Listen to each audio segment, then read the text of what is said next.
NFTs, para algunos una tecnología disruptiva, para otros una estafa, y para su servidor no es más que la digitalización de algo que ya existe. Más allá de las dudas que puede generar, lo que me ha llamado la atención es la denominación que se le ha otorgado, porque siempre que escucho la justificación para este nombre, dicha explicación termina siendo errada, lo cual tiene como resultado que la denominación también esté equivocada, y de eso se trata el presente video. Porque sí pueden ser fungibles los tokens no fungibles. Como ya lo vimos en el video de la clasificación de los bienes, por fungibilidad podemos entender la capacidad liberatoria de una obligación que tiene un objeto.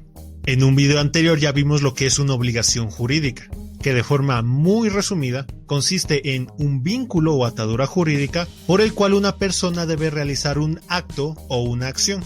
Estos actos que se deben realizar normalmente se efectúan por medio de una cosa, el bien materia de la obligación. Si yo realizo el acto que debo, entonces el vínculo jurídico queda disuelto, queda liberado. Cuando hablamos de la fungibilidad nos referimos a la capacidad que tiene un objeto de liberarnos de este vínculo. Ahora bien, cuando yo digo que un objeto es fungible o no es fungible, no estoy afirmando que este me permite o no me permite cumplir con una obligación, porque siempre habrá un objeto que me permite realizar el acto que debo, sino que al analizar la fungibilidad, lo que estoy afirmando es si existen dos o más objetos que me permitan cumplir a cabalidad con mi obligación. Si la respuesta es sí, existen dos o más objetos que me permiten cumplir con mi obligación, puedo afirmar que son bienes fungibles, porque cualquiera de estos me permite cumplir con el acto que debo. En cambio, si la respuesta es no y solo hay un objeto que me permite cumplir con mi obligación, puedo afirmar que este es un bien no fungible, en cuanto no existe otra cosa que me permita realizar el acto que debo a cabalidad. Por eso se suele afirmar que los bienes fungibles son reemplazables. Como existen dos o más objetos, yo puedo escoger entre cualquiera de ellos y aún así cumplir con mi obligación. Ahora bien, la fungibilidad no está dada por las cualidades intrínsecas de las cosas, sino por las características que emanan de la obligación jurídica. Para este efecto demos un ejemplo. Digamos que su servidor se pone una tienda de dulces. Se va a llamar El Código de las Delicias. Registro de marca pendiente. Ya que mencionamos al código, no olvides suscribirte a Código del Derecho, ya que con tu suscripción y en especial con tu tiempo, ayudas en gran manera a este canal. En la tienda existen 3 pasteles y un cliente entra con la intención de comprar un pastel, frente a lo cual yo decido entregar el pastel número 1. De la obligación se desprende que se debe entregar un pastel. La pregunta es si existen dos o más objetos que me permitan cumplir con la obligación, y la respuesta es un claro sí. Para efectos de este ejemplo, existen 3 cosas que cumplen con la característica de ser un pastel. Por eso puedo concluir que en este contexto, estos 3 pasteles son fungibles, o mejor dicho, son reemplazables para el cumplimiento de la obligación. Cambiemos un poco el ejemplo, y pensemos que el cliente decide comprar específicamente el pastel número 1. En este contexto cabe nuevamente la pregunta, ¿existen dos o más objetos que me permitan cumplir con mi obligación? Y la respuesta es un no, porque, para efectos de este ejemplo, solo existe un pastel número 1. Por eso yo puedo concluir que el pastel número 1 es un bien no fungible, porque para efectos de este ejemplo, no existe otro objeto que lo pueda reemplazar en el cumplimiento de la obligación. Eso sí, la razón por la cual el pastel número 1 es no fungible en el segundo ejemplo es por las características que emanan de la obligación jurídica. Como se puede apreciar, las características de los pasteles en ambos ejemplos son exactamente las mismas. Pese a eso, la conclusión sobre la fungibilidad sí es distinta, porque la capacidad de liberarnos de una obligación no está dada por las cualidades intrínsecas de las cosas, como ya mencionamos antes, sino por las características que emanan de la obligación. Dicho lo dicho, comencemos con el objeto de nuestro estudio por medio de una noticia curiosa.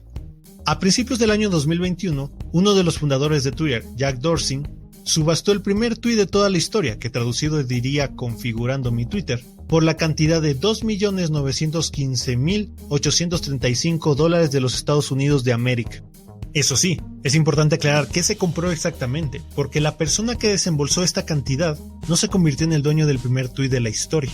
El comprador no adquirió ni los derechos morales de autoría, que, bueno, estos no se pueden vender, ni tampoco los derechos económicos de explotación de la obra con relación al primer tuit de la historia. Si no tiene ningún derecho sobre la obra original, entonces, ¿qué fue lo que compró exactamente esta persona? Lo que adquirió este comprador fue un NFT del primer tweet de la historia, que de forma muy resumida y para introducir el concepto, no es más que una copia certificada por el creador del tweet. Un NFT es la representación o copia de una obra original que contiene una especie de sello, llamémoslo por ahora. Este sello puede representar que la copia es fidedigna o incluso contener el título de propiedad de la obra original. Cualquiera puede tuitear configurando mi Twitter, pero solo una persona en el mundo tiene la primera copia certificada del primer tweet de la historia. La principal función de los NFT es certificar y validar copias de una obra original, sin perjuicio de que puedan venir con factores o cosas adicionales. Ahora bien, más allá de ser una copia certificada, ¿qué es exactamente un NFT? Un NFT es un token, de ahí la T en su nombre, que de forma muy resumida se puede entender como una unidad de información o almacenamiento cuyo contenido es una línea de código, es decir, un conjunto de números, letras y símbolos que representan una idea. Este código es generado por medio de un proceso de encriptación, de ahí que se le conozca como un criptotoken. Como el código está encriptado, este solo puede ser revelado por aquel que tenga las credenciales para descifrar el mensaje. En resumen, un NFT es un documento que contiene una línea de código producto de un proceso de encriptación. Este proceso le otorga algo muy importante, y esto es seguridad. Adicionalmente, estos NFT van a ser registrados en algo llamado blockchain. Y permítanme hacer una analogía con el mundo físico para que esto se entienda más fácilmente. Cuando uno llena a mano facturas físicas o comprobantes de entrega, normalmente estos comprobantes suelen venir en 3 hojas, una hoja blanca, una amarilla y una azul. Cuando yo escribo en la hoja blanca, la información que pongo en ella se traspasa automáticamente a las hojas amarillo y azul, teniendo un registro completamente fidedigno de lo que escribo en la primera hoja. Imagina esto, pero multiplicado por miles. Y no solo eso, sino que la información esté automáticamente en manos de muchas personas, y no solo del emisor. Eso es una blockchain, un sistema de registro comunal, el cual funciona por medio de una red de personas, es decir, individuos conectados entre sí, en este caso gracias a la magia del Internet. En la blockchain, cada miembro tiene una especie de libreta digital o páginas amarillas y azules. Cada vez que alguien hace una inscripción en la blockchain, esta queda automáticamente registrada en todas las libretas de los miembros, y no únicamente en la libreta del emisor. De esta forma se puede verificar todo registro que se haga en la blockchain, y además esto otorga seguridad, porque las anotaciones válidas serán aquellas que estén en todas las libretas, y no solo en algunas de ellas. El conjunto de estos factores, el hecho de que sea un token o unidad de almacenamiento, que contenga una línea de código producto de un proceso de encriptación, que tenga un conjunto de reglas para su emisión, llamémoslo protocolo NFT, y que además sea registrado en una blockchain, da como origen algo impresionante. Y es que todo NFT que se acuñe en el mundo entero de forma individual es completamente único. Es verdad que todo NFT se va a parecer al resto en cuanto tiene estas características en común, pero hay una cualidad que posee cada NFT que los vuelve completamente únicos e individualizables, y esto es la línea de código producto del proceso de encriptación. Esto da como origen que, por ejemplo, el NFT del primer tweet de la historia sea completamente único, en cuanto posee una línea de código encriptada que jamás se podrá copiar, al menos no al presente. Por eso es que están buenos los NFT para certificar copias, porque como tienen una línea de código que no se puede copiar ni mucho menos se puede alterar, siempre sabré qué es lo que tengo exactamente. Lo que vuelve completamente único a cada NFT que se acuñe de forma individual es su línea de código, que no se puede ni replicar ni alterar, sin perjuicio de que comparta otras características con el resto de NFTs. Ahora bien, aquí viene lo interesante y también lo errado. Pero antes de ir al meollo del asunto, no olvides suscribirte al canal si es que te parece interesante el contenido de este video. NFT procede de las siglas en inglés Non-Fungible Token, o lo que es lo mismo, tokens no fungibles. La razón de esta denominación bastante técnica es por la característica que acabamos de mencionar, el hecho de que cada NFT es completamente único por la línea de código que posee. La lógica es la siguiente: todo NFT posee una línea de código irreplicable, lo cual hace que cada NFT de forma individual sea único. Como cada uno de ellos es único, esto hace que se vuelvan irreemplazables, debido a que no existirían dos o más objetos completamente iguales. Y como son irreemplazables, esto los vuelve bienes no fungibles. Un razonamiento interesante, pero contiene dos errores. El primero es conceptual, debido a que, como ya lo vimos, la fungibilidad de las cosas está dada no por sus características intrínsecas, sino por aquellas que emanen de la obligación jurídica. En segundo lugar, se basa en una presunción errada, porque asume que todo objeto que, por una o varias razones, podríamos decir que es único, siempre va a ser irreemplazable. O para que esto quede más claro, que en toda la historia de la humanidad, nadie ha querido, quiere o querrá reemplazar un objeto que por una o varias razones sea único. Esto es una presunción errónea por el hecho de que en nuestro mundo existen bienes que, si bien podríamos decir que son únicos, por una o varias características, siguen siendo reemplazables. Ejemplos de estos hay muchos, pero comencemos con uno de la era digital. Les presento al Bitcoin. Un Bitcoin es un token, es decir, un documento que contiene una línea de código. Esta línea de código se genera por medio de un proceso de encriptación. De ahí el término de criptomoneda. Los bitcoins son acuñados gracias a un conjunto de reglas o protocolo que podemos denominarlo protocolo Bitcoin. Por último, los bitcoins son registrados por medio de una blockchain, es decir, un sistema de registro comunal. En la actualidad, los bitcoins son utilizados como objeto de cambio para la adquisición de bienes o servicios. Para ejemplificarlo, imaginemos que quiero comprar un auto y a cambio el vendedor me pide un Bitcoin. A efectos de esta obligación, al vendedor no le importa que yo le entregue el Bitcoin 15.830 o el Bitcoin 90.018, porque en general le hemos dado a ambos tanto el mismo valor como la misma funcionalidad. Ahora, aquí viene el detalle, porque todos y cada uno de los Bitcoins que se han acuñado y se han de crear son completamente únicos. Es verdad que todos los bitcoins se parecen en cuanto poseen estas características en común. Sin embargo, cada bitcoin de forma individual es completamente único por la línea de código producto del proceso de encriptación. La misma razón por la cual los NFT son únicos. Sin embargo, es muy difícil afirmar que cada uno de los bitcoins acuñados es irreemplazable. De esa forma, el Bitcoin se convierte en una demostración de lo que he afirmado anteriormente, pero no es la única. Piensen por ejemplo en los vehículos. Cada chasis tiene un número de identificación completamente verificable y único. Pese a eso, nadie va a afirmar que todos los vehículos en el mundo son completamente irreemplazables. Lo mismo con las computadoras y sus componentes, o cualquier otro objeto que tenga un código de identificación.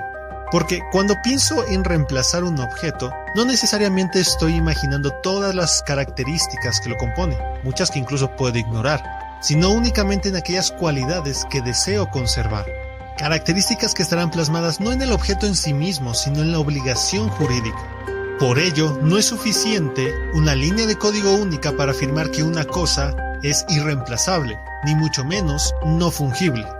Si la fungibilidad es la capacidad de reemplazar un bien para el cumplimiento de una obligación, y de una obligación en concreto se desprende la exigencia de una cosa, con las características comunes a todo NFT, yo puedo afirmar que dicha obligación versa sobre una cosa fungible.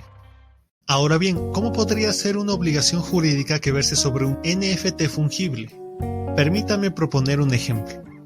Imaginemos que el Museo del Louvre, en París, decide emitir NFTs, y lo hace con relación a dos de sus esculturas, la Venus de Milo y el Código de Hammurabi, que si quieres saber de qué trata, te dejo el video aquí arriba. Frente a esto surge un comprador, que suscribe un contrato con el fin de adquirir un NFT del museo. De la obligación jurídica se desprende la exigencia de un NFT, es decir, un objeto que tenga estas características, y que adicionalmente haya sido emitido por el Museo del Louvre. Aquí surge la pregunta, ¿cuál de estos dos NFT cumple con las características exigidas por la obligación?